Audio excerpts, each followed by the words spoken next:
আসসালামু আলাইকুম ভাইজান। ওয়ালাইকুম আসসালাম রহমতুল্লাহ বরকাতু মাগফিরাতু জান্নাতু।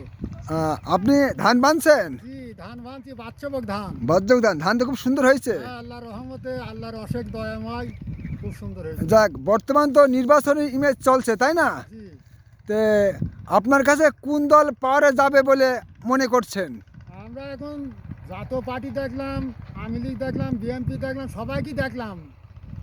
তাতেই আশা করা যায় জামাতকে ভোট দিলে আল্লাহর রহমতে কোরআনের আইন চললে বা দেশ ভালো উন্নত হবে। উন্নত হবে ইনশাল্লাহ, হ্যাঁ। আশা করা যায় ইনশাল্লাহ জামাতে প্রচুর ভোট। আসলে একবার দেখারই দরকার। হ্যাঁ, দেখা দরকার এই কারণে সবাইকেই দিয়ে দেখলাম। হ্যাঁ, হ্যাঁ। এখানে জামাতকে তো আর দিয়ে দেখিনি।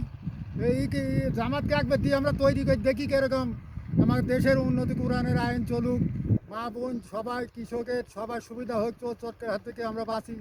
আমার আমার মনে হয় জামাত একবার যদি পাওয়ারে যায়, বাংলা জাতি বুঝবে এবং আফসোস করবে যে এই জামাত ইসলামটা আরও 20 বছর আগে কেন আসলো না। আচ্ছা, আপনাকে অসংখ্য ধন্যবাদ।